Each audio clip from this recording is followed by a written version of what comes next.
You think the worst pain is being betrayed. It's not. The real agony is kissing lips that just touched another man, holding a body that no longer belongs to you, and not even knowing it. Many men convince themselves her distance is just stress or age or routine. But the truth is harsher. Women rarely confess, yet they always reveal. And if you miss the signals, you become the quiet accomplice of your own humiliation. That's why today I'm about to reveal 8 signs that give away a woman who just slept with someone else.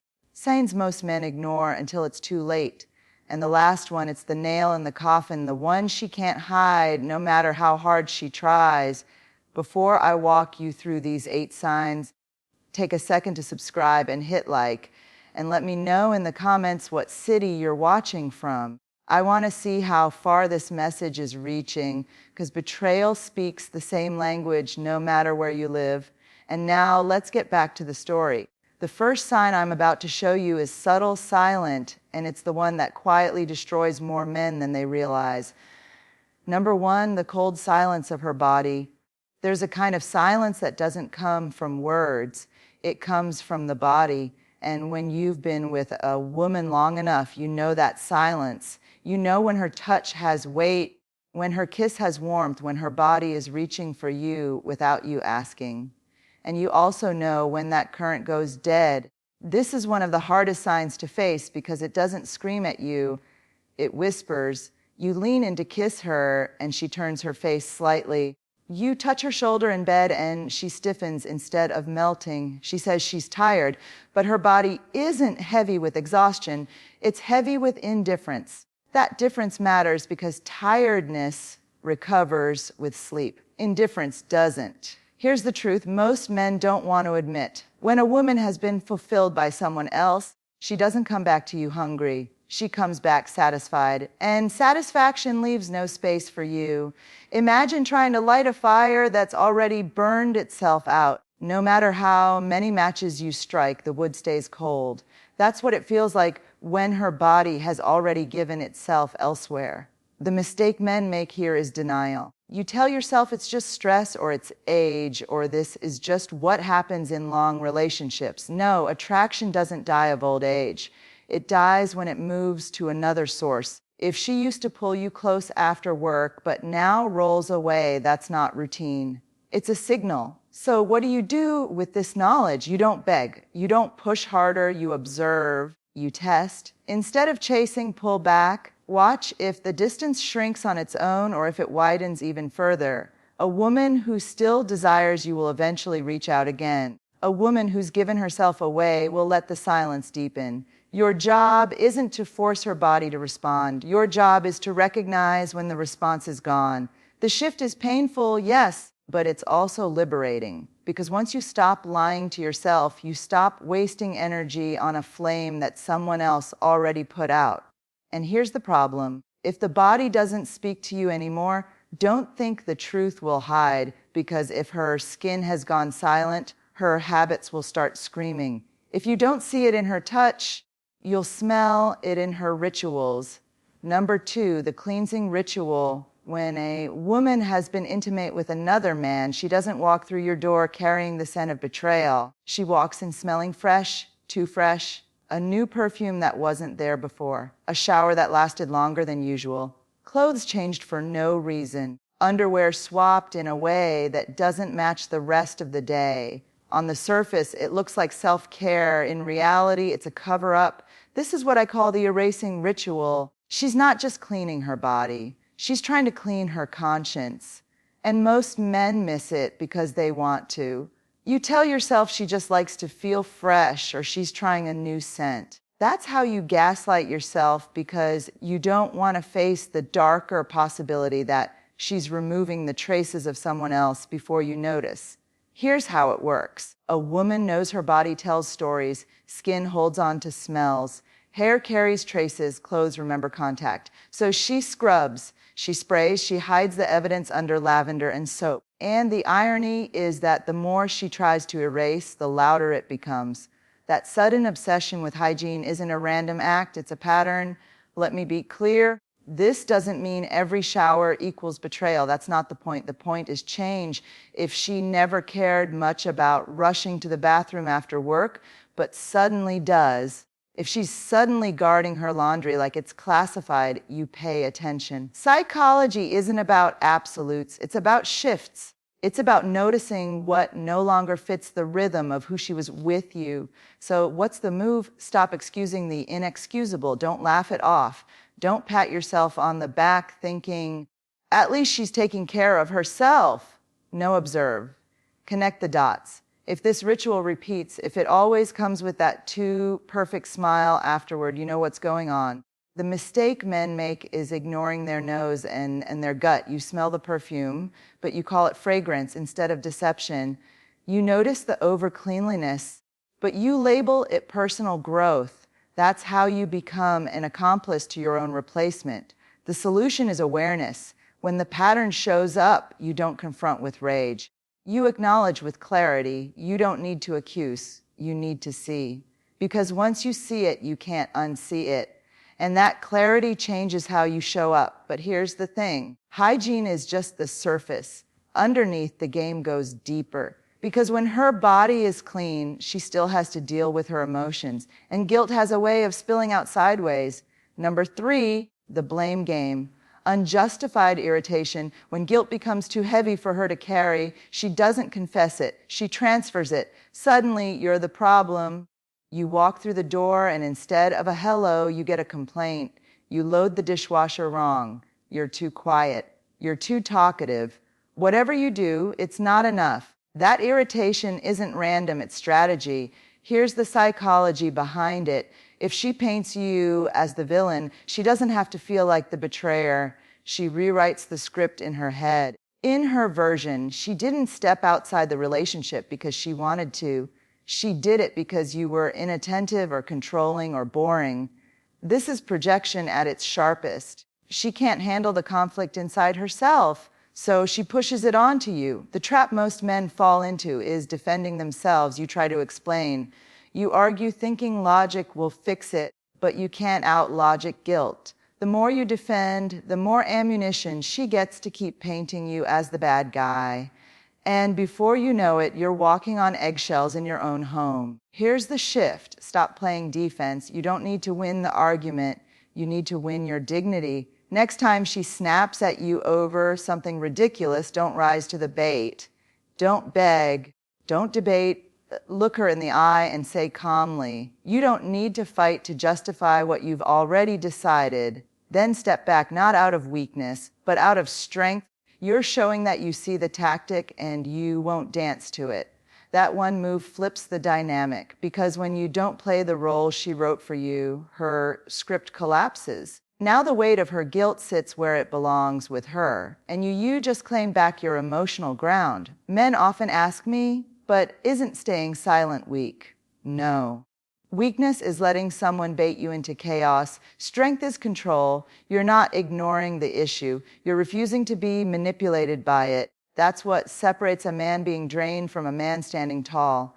But remember this, projection is powerful, but it isn't the final mask. There's another battlefield where the truth shows up without her even speaking, a place no excuse can cover, and it's in her body itself. Number 4, the body doesn't lie. A woman can rehearse her excuses, she can mask her moods, she can polish her story until it sounds convincing. But there's one place she can't control, her body. And this is where most men betray themselves, not because they can't see, but because they refuse to look. You know her. You know her rhythms, her warmth, her reactions. That's why when something changes, you feel it, even if you don't want to admit it. Maybe she feels unusually tense or unusually relaxed. Maybe her responsiveness has shifted, either exaggerated or strangely absent. Sometimes it's subtle, sometimes it's glaring, but it's never random. Here's the cruel part. You don't need to be a doctor to notice. You need to be honest. Men often explain it away. Maybe it's hormones. Maybe she's stressed. And yes, those things can happen. But when the shift is sudden, when it doesn't fit the usual pattern, you owe it to yourself to pay attention. Because ignoring what your senses already picked up is the fastest way to humiliate yourself. The mistake is thinking that by pretending everything's fine, you're saving the relationship. You're not, you're just postponing the collapse. A body that has been with another man carries an imprint, not always visible, but always felt. And when you sense it, but you force yourself to stay quiet, you're lying to yourself more than she's lying to you. So what do you do? First, stop running from your intuition. If something feels off, don't shove it down. Let yourself register it. Second, stop overcompensating. Men often respond by trying harder. More affection, more patience, more effort in bed, as if more giving will fix what's already been taken. It won't. You don't win desire back by throwing effort at it. You win by recognizing when it's gone. Here's a practical step. Instead of chasing her body, step into clarity. If intimacy feels wrong, scale back and observe. Don't accuse, don't interrogate. Just notice how consistent the change is. That awareness is your shield. It prevents you from investing more into someone who's already detached. And the deeper truth, if you ignore your senses, you're not being strong. You're being scared. Strength isn't denial. Strength is facing what you already know, even when it burns. But guilt doesn't always show up as coldness. Sometimes, to cover the cracks, she goes in the opposite direction. She turns warm, affectionate, even tender in a way that feels almost too good to be true. And that's exactly what it is. Number 5, excessive affection, the theater of guilt. Not every betrayal looks cold. Sometimes it walks through the door wrapped in kisses, hugs, and a sudden wave of sweetness. And if you're not paying attention, you'll mistake guilt for love. This is one of the cruelest tricks because it plays directly on your hope. You felt her slipping away. You've sensed the silence, and suddenly she's holding your hand again, kissing you on the cheek, whispering, "I love you," with watery eyes, and your heart wants to believe it's real. You think she's coming back to me, but she isn't. She's trying to come back to herself. That affection isn't for you. It's for her conscience. Here's the psychology. After crossing the line, many women don't pull away. They pull closer. Not because they've rediscovered their desire, but because they need to silence the guilt. Touching you, cooking for you, saying nice words. It's all part of the act. The act isn't to keep you happy, it's to keep her from drowning in self-disgust. The mistake men make is treating this affection like a second chance. You drop your guard, you stop observing. You breathe out in relief, and that's when you lose all leverage. You become the comfort toy, the safe space she clings to while her passion burns somewhere else. You end up holding her guilt, not her love. So what's the move? Learn to test the source. Ask yourself, does this affection come with consistency or only in waves after unexplained absences? Does she touch you with desire or with obligation? Does she lean in with warmth or does it feel rehearsed, almost exaggerated? Those questions cut through the fog. And here's the tough medicine. Don't reward guilty affection. Don't let her wipe her conscience on your shoulders.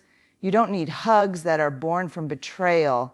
What you need is honesty, even if it's cold. And sometimes the strongest thing you can say is this: I'd rather have your silence than your guilty embrace. That statement isn't for her. It's for you. It's your way of reclaiming self-respect in the face of false tenderness. Because here's the truth. Love doesn't need theater.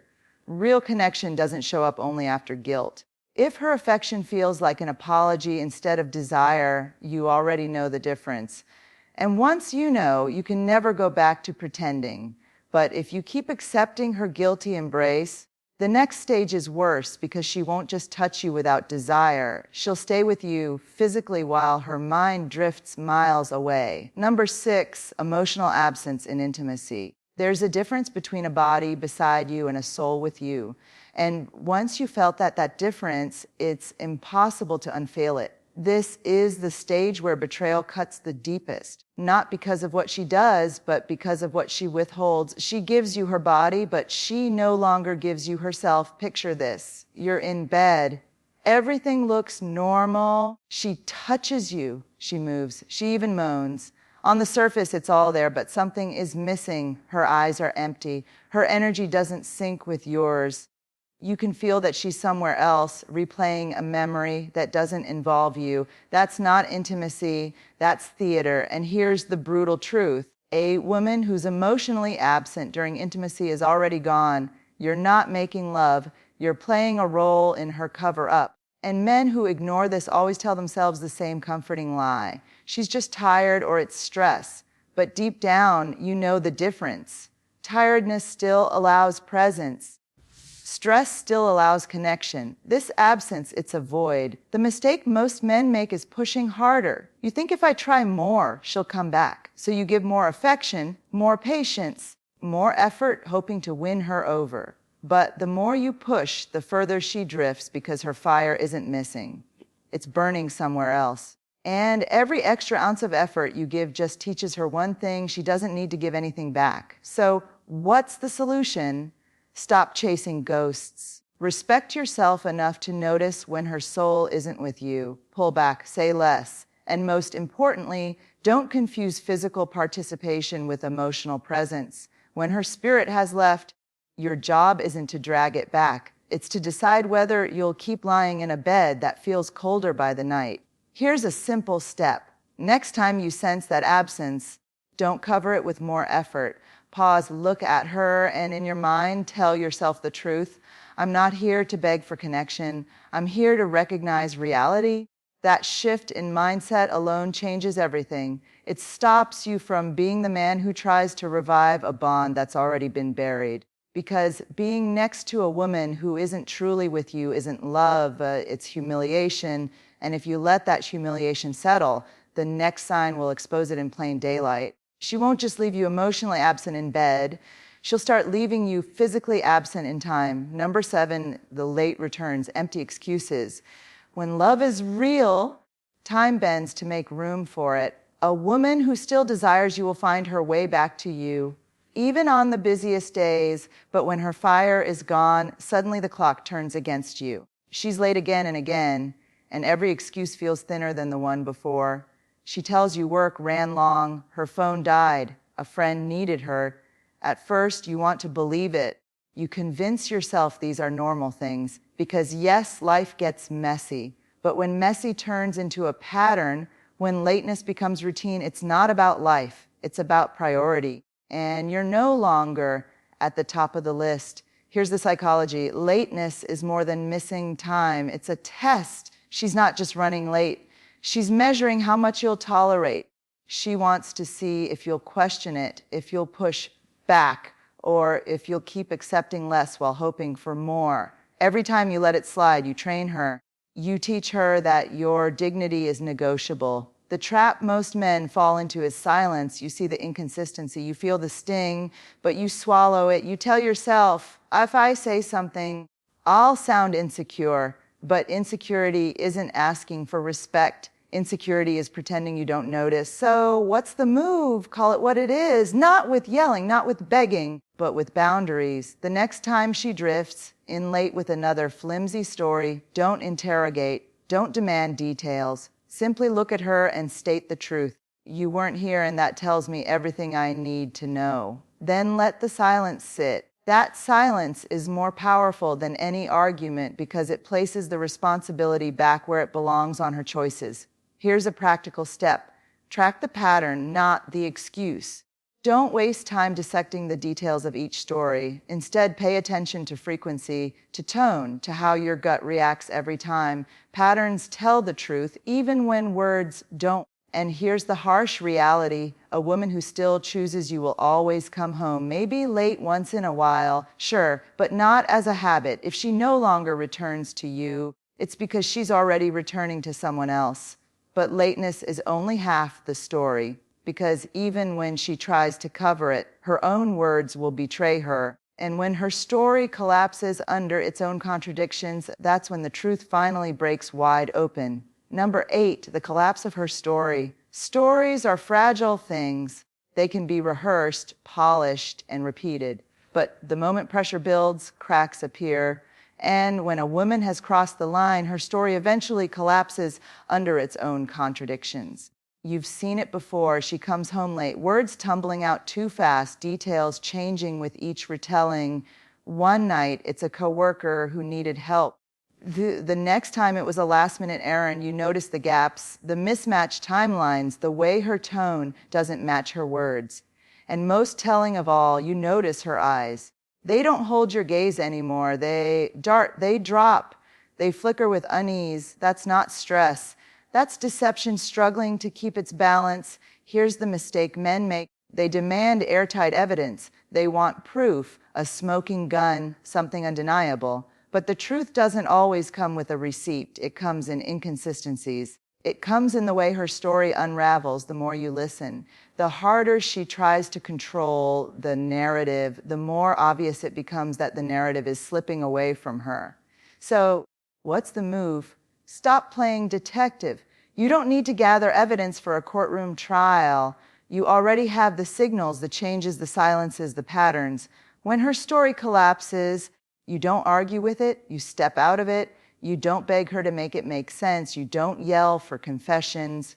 You simply decide, I don't believe you and I don't need to anymore. That's not an accusation, that's a boundary. And here's the empowering shift. Once you stop demanding explanations, you reclaim your power. You stop being the man chasing clarity from someone who thrives on confusion. You become the man who sets the line. And the line is simple. Respect or nothing. Practical step. Practice quiet recognition. The next time her story starts wobbling, don't fill the silence with questions. Let it fall. Don't rescue her from the weight of her own contradictions. That silence is your ally. It exposes what words are trying to hide. And understand this, you don't need to scream cheater to regain your dignity. All you need is clarity and the courage to act on it. Because when her story collapses, the truth is no longer the issue. The only issue left is your decision. Will you keep lying to yourself, or will you stand up for the man you know you are? And that's the final cut. Because after seeing all 8 signs, the real question isn't whether she betrayed you. The real question is whether you'll betray yourself by staying blind. Conclusion, you've just heard the 8 signs. And let's be clear.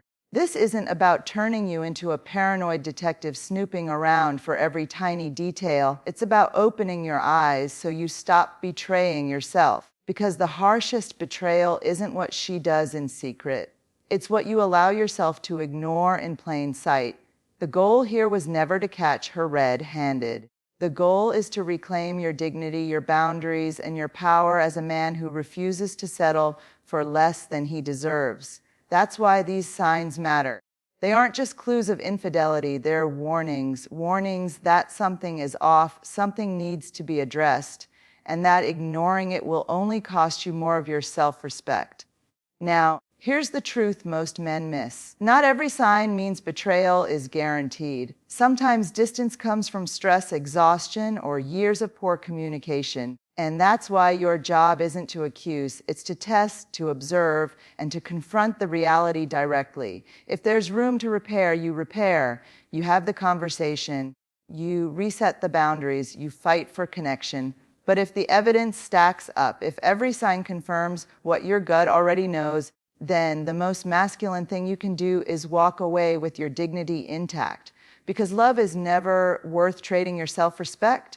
So here's my challenge to you. Pick one situation in your life where you've ignored your own instincts. It could be her sudden coldness, her constant irritation, or her stories that never quite add up. Don't push it aside this time. Face it. Decide whether it's a problem you can solve with her or whether it's the end of the line. Either way, the decision belongs to you, not to her lies, not to your fears. Before you go, hit subscribe, tap like, and share this video with a man who still refuses to see what's right in front of him. And in the comments, I want you to share your story. Have you ever noticed one of these signs? How did you handle it? Because your story might be the one that wakes up another man before it's too late. This isn't the end of your journey. It's the beginning of taking back what was always yours, your self-respect, your clarity, and your freedom to choose love without ever losing yourself.